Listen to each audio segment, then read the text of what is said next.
Welcome to Rekha vlogs. இன்றைக்கி நம்ம சேனலில் என்ன வீடியோ பார்க்க போகிறோன்னா, நம்மளோட ஒரு சப்ஸ்கிரைபர் உங்களோட செல்ஃப் இன்ட்ரோ வீடியோ போடுங்க அப்படின்னு சொல்லி கேட்டிருந்தாங்க. அவங்களுக்கான வீடியோ தான் இது. என்னோட பேர் ரேகா. ஃபஸ்ட்டு பேரில் உள்ள சின்ன திருத்தம் நான் சொல்லிடுறேன். ரேகாவுக்கு ஸ்பெல்லிங் வந்து REKHE தான் வரணும். ஆனால் என்னோடய ஸ்கூல் சர்டிஃபிகேட்லேருந்தே REKA அந்த மாதிரி இருந்ததுனால இன்னுமே நான் அதே மாதிரி தான் யூஸ் பண்ணிகிட்ருக்கேன். எதுவும் சர்டிஃபிகேட்லேயே எதுவும் மாற்றாததுனால அதே தான் யூஸ் பண்ணிகிட்ருக்கேன். நான் பிறந்தது தஞ்சாவூர் மாவட்டத்தில் பக்கத்தில் உள்ள ஒரு கிராமம். என்னோட கூட பிறந்தவங்க எனக்கு 2 அக்கா, ஒரு அண்ணா இருக்காங்க. கடவுளோட ஆசீர்வாதத்தில் எல்லாருமே வெல் செட்டில்டாக தான் இருக்கோம். அப்பா அம்மா சொந்த ஊர்லேயே வந்து சின்னதாக ஹோட்டல் ரன் பண்ணிகிட்ருக்காங்க. நான் படித்தது வந்து நான் பிறந்து வளர்ந்த என்னோடய கிராமத்திலே நடுநிலை பள்ளி வரைக்கும் இருந்தது. அங்கே வரைக்கும் 10th வரைக்கும் முடிச்சுட்டு மேல்நிலை பள்ளிக்காக எங்கள் ஊர்லேருந்து ஒரு 3 கிலோமீட்டர் அளவில் தான் இருக்குது. பஸ் ஏறி தான் போகணும். அங்கே போய் தான் வந்து 11th 12th முடித்தேன். 11th 12th முடித்ததுக்கப்புறம் எனக்கு வந்து மெடிக்கல் லைனில் ஏதாவது படிக்கணும் அப்படின்னு சொல்லி தான் ஆசையாக இருந்தது. அதனால் DMLT அதாவது லேப் டெக்னீஷியன் கோர்ஸ் தான் ஜாயின் பண்ணின ஒரு மாதத்துலேயே வந்து எனக்கு வந்து ஜாண்டிஸு சின்ன சின்ன பிரச்சனை இருந்ததுனால என்னால் அந்த கோர்ஸ் கண்டினியூ பண்ண முடியலை. அப்படியே லீவ் விட்டுட்டு அதுக்கப்புறம் வந்து நர்சிங் படிக்கலாம் அப்படின்னு சொல்லி இன்னொரு ஆசை வந்தது. அதுக்கப்புறம் டிப்ளமோ நர்சிங் தான் நான் முடிச்சுட்டு வந்து ஒரு ப்ரைவேட் ஹாஸ்பிட்டலில் தான் ட்ரைனிங்கும் போனேன். அது வந்து ஒரு மல்டி ஸ்பெஷாலிட்டி ஹாஸ்பிட்டல் தான். அங்கே வந்து ENT, ஆர்த்தோ, ஜென்ரல் எல்லாமே இருந்தது. ஆனால் எனக்கு ரொம்ப பிடிச்ச டிபார்ட்மெண்ட் வந்து ஆர்த்தோ டிபார்ட்மெண்ட்ங்கிறதுனால நான் ஆர்த்தோவில் தான் ஒர்க் பண்ணினேன். என்னோடய மேரேஜ் முன்னாடி வரைக்குமே நான் ஆர்த்தோவில் தான் ஒர்க் பண்ணினேன். அதுக்கப்புறம் வந்து மேரேஜ்க்காக நான் வந்து வேலையை வந்து விட்டுட்டேன்.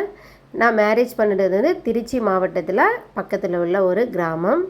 என்னோடய ஹஸ்பண்ட் வந்து ஒரு ஃபார்மசிஸ்ட்டாக இருக்காங்க. அதுக்கப்புறம் நான் மேரேஜுக்கு அப்புறமுமே நான் வந்து ஒர்க் பண்ணினேன். என்னோடய ஹஸ்பண்ட் ஒர்க் பண்ணினேன் அதே ஹாஸ்பிட்டல்லே நானும் ஒர்க் பண்ணினேன். அங்கேயும் ஆர்த்தோ டிபார்ட்மெண்ட் இருந்ததுனால நான் அங்கேயே தான் ஒர்க் பண்ணணும். 2 பேரும் ஒரே ஹாஸ்பிட்டலில் ஒர்க் பண்ணணும். அதுக்கப்புறம் கோவிட் வரைக்குமே நான் வந்து வேலைக்கு போயிட்டு தான் இருந்தேன். நைட் ஷிஃப்ட்டு இருக்காது. கொஞ்ச நாள் நைட் ஷிஃப்ட் பார்த்தேன். அதுக்கப்புறம் டே ஷிஃப்ட் மட்டுமே தான் போயிட்டுருந்தேன். கோவிட் வந்ததுக்கப்புறம் அங்கே கோவிட் கேஸ்லாம் கொஞ்சம் ரெகுலர் பண்ணுற மாதிரி இருந்தது. ஸோ வந்து என்னோடய ஹஸ்பண்ட் வந்து நீ வேலைக்கு வர வேண்டாம், ரிசைன் பண்ணிக்கோன்னு சொன்னார். அதுக்கப்புறம் நான் வந்து அதுலேருந்து வீட்டிலே தான் இருக்கேன். அதுக்கப்புறம் எனக்கு பாப்பாவும் கிடச்சிட்டாங்க. அவங்கள பார்த்துக்கிட்டு வேலைக்கு போகிற வாய்ப்பு எனக்கு இன்னும் கிடைக்கல. ஆனால் எனக்கு வந்து என்னோடய ஃபீல்டு வைஸ் ஒர்க் பண்ணணுன்னு தான் ரொம்பவே ஆசை. கண்டிப்பாக வாய்ப்பு கிடைக்கிறப்ப நான் வந்து நர்சிங் டியூட்டியை வந்து கண்டினியூ பண்ணுவேன். ஹஸ்பண்ட் வீட்டில் வந்து அத்தை மட்டும் இருக்காங்க, ஒரு நாத்தனார் இருக்காங்க. அவங்களும் மேரேஜ் ஆகி செட்டில்டாக இருக்காங்க. என்னோடய மாமனார் வந்து என்னோடய மேரேஜுக்கு முன்னாடியே அவங்க வந்து இறந்துட்டாங்க. அதனால் அத்தை மட்டும்தான் ஊரில் விவசாயம் இதெல்லாம் பார்த்துட்ருக்காங்க. என்னோடய ஹஸ்பண்ட் ஜாப்க்காக நாங்கள் இங்கே கரூரில் இருக்கோம். அப்பப்போ இடையில ஊரில் சின்ன சின்ன வேலைகள் இதுக்கெலாம் வந்து நாங்கள் ஊருக்கு போயிட்டு பார்த்துட்டு அத்தை கூட இருந்துட்டுமே தான் வருவோம். என்னோடய பொழுதுபோக்கான விஷயம் அப்படின்னு சொல்லி பார்த்திங்கன்னா, வீட்டில் வந்து எனக்கு வந்து பாட்டு கேட்குறது ரொம்பவே பிடிக்கும்.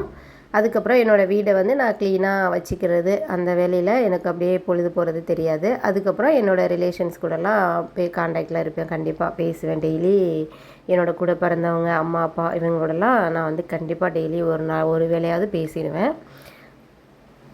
அதுக்கப்புறம் வந்து என்னோடய ஆசைன்னு பார்த்திங்கன்னா, எனக்கு வந்து BSc நர்சிங் படிக்கணும் அப்படிங்கிறதான் எனக்கு ரொம்ப பெரிய ஆசையாக இருந்துச்சு. என்னோடய ஃப்ரெண்ட்ஸ்லாம் வந்து பார்த்திங்கன்னா அவங்களாமே படித்தாங்க. எனக்கு வந்து அந்த வாய்ப்பு கிடைக்கல. வீட்டில் வந்து 2 அக்கா அண்ணா அப்படிலாம் இருக்கிறதுனால ஒரு சில பொருளாதார பிரச்சனைனால என்னால் வந்து BSc நர்சிங் என்னால் படிக்க முடியலை. ஆனாலும் நான் ஒர்க் பண்ணின இடத்துல வந்து எல்லா BSc நர்சிங்னால் என்ன மாதிரியான ப்ரொசீஜர்லாம் அவங்க கற்றுப்பாங்களோ ப்ராக்டிக்கல் வைஸு அது எல்லாமே நான் வந்து ப்ராக்டிக்கலாக எல்லா நாலேஜுமே நான் வந்து கெயின் பண்ணினேன். அப்படிங்கிறப்ப நான் வேலை பார்க்குற இடத்துலே நான் வந்து ஒரு ரிலீவ் ஆகும்போது ஒரு குட் நேமோடு தான் நான் வந்து ரிலீவ் ஆனேன். ரேகாவுக்கு வந்து டபுள் BSc டிகிரி கொடுக்கலாம் அப்படிங்கிற ஒரு குட் நேமோடு தான் நான் வந்து ரிலீவ் ஆனேன். என்னோடய ஃப்யூச்சர் கோல் என்னன்னு சொல்லி பார்த்திங்கன்னா, என்னோடய ஹஸ்பண்ட் வந்து டிஃபார்ம் முடிச்சிருக்காரு, அதான் ஃபார்மசிஸ்ட்டு. அவரோட பெரிய கனவு என்னன்னு சொல்லி பார்த்தீங்கன்னா, அவர் பிறந்து வளர்ந்து படித்த அவரோட சொந்த கிராமத்தில் ஒரு மெடிக்கல் ஷாப் வச்சு ரன் பண்ணணும் அப்படிங்கிறது தான் அவரோட ஒரு பெரிய கனவு. அவரோட பெரிய கனவு தான் என்னோடய ஃப்யூச்சர் கோல். கண்டிப்பாக வந்து அவரோட ஆசைப்படி நல்ல ஒரு மெடிக்கல் ஷாப் வச்சு ரன் பண்ணணும். நாங்கள் 2 பேரும் சேம் ஃபீல்டு அப்படிங்கிறதுனால நான் வந்து 100% அவருக்கு வந்து ஃபுல்லாக நான் சப்போர்ட்டாக இருக்கணும். 2 பேரும் சேர்ந்து நல்லபடியாக மெடிக்கல் ஷாப் ரன் பண்ணணும் அப்படிங்கிறதான் என்னோடய ஃப்யூச்சர் கோல். எங்கள் 2 பேரோட ஒரு பெரிய கனவு அப்படின்னு சொல்லி பார்த்திங்கன்னா அதுதான். கண்டிப்பாக அந்த கனவை வந்து நீங்கள் என்னோடய விலாக் வீடியோவில் கண்டிப்பாக என்னோடய லைவ் வீடியோஸ் எல்லாமே நான் உங்களுக்கு வந்து ஷேர் பண்ணுறேன்.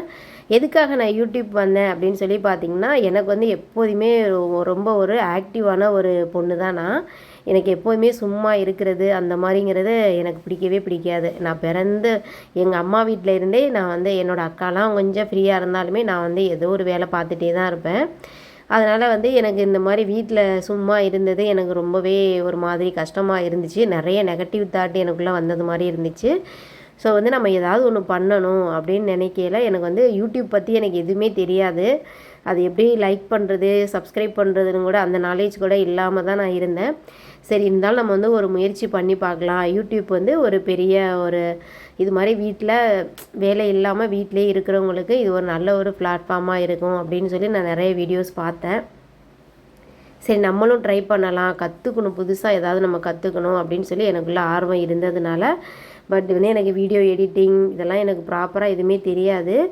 எத்தனையோ நாள் வந்து நான் வந்து தூங்காமல் இருந்து சின்ன சின்ன எடிட்டிங் இதெல்லாமே நான் வந்து கற்றுக்கிட்டேன். ஏதாவது ஒன்று நம்ம பண்ணணும்னா நம்மளோட மைண்ட் வந்து ஏதாவது கண்டென்ட்டுக்காக அடுத்தடுத்து புதுசாக ஒரு க்ரியேட்டிவிட்டியோடவே இருக்கும். அது வந்து எனக்கு ஒரு நல்ல ஒரு பொழுதுபோக்காக இருக்கும் அப்படின்னு சொல்லி நான் வந்து ஆஃப்டர் டெலிவரியிலேருந்தே நான் யோசிச்சுட்டே தான் இருந்தேன். அதுக்கு வந்து எனக்கு பாப்பா கொஞ்சம் பெருசாகட்டும் அப்படின்னு எனக்கு வந்து டைம் போயிட்டே இருந்துச்சு. அதுக்கப்புறம் வந்து சரி நம்ம பண்ணலாம், தெரியாததை கொஞ்சம் கொஞ்சம் நம்ம வந்து கற்றுக்கலாம் அப்படின்னு சொல்லிட்டு அதுக்கப்புறம் தான் நான் ஆரம்பித்தேன். என்னோடய சேனலில் எது மாதிரியான வீடியோஸ்லாம் வரும்னா, உமன்ஸ்குள்ளே டிப்ஸ் வீடியோ, மோட்டிவேஷன் வீடியோ, என்னோடய டெய்லி ரொட்டீன் பிளாக் வீடியோஸ் வரும். கண்டிப்பாக என்னோடய பிளாக் வீடியோஸில் கண்டிப்பாக உங்களுக்கு ஒரு பாசிட்டிவ் மெசேஜ் கொடுக்குற மாதிரி என்னோடய பிளாக் வீடியோஸ் இருக்கும். தொடர்ந்து என்னோடய சேனலுக்கு சப்போர்ட் பண்ணுங்கள். இது வரைக்கும் என்னோடய வீடியோஸ்க்கு லைக் பண்ணி கமெண்ட் பண்ண உங்கள் எல்லாருக்குமே ரொம்ப ரொம்ப நன்றி. என்னோடய முகம் தெரியாத தோழிகள் அப்படின்னு நான் சொல்லுவேன். தொடர்ந்து என்னோடய சேனலுக்கு சப்போர்ட் கொடுங்க. கண்டிப்பாக நான் நல்ல ஒரு வீடியோஸில் அடுத்தடுத்து உங்களை நான் மீட் பண்ணிக்கிட்டே தான் இருப்பேன். உங்களுக்கு எது மாதிரியான வீடியோஸ் வேணும்னு சொல்லி மறக்காமல் கமெண்ட்ஸில் பின் பண்ணுங்கள். தேங்க்யூ ஃபார் வாட்சிங்.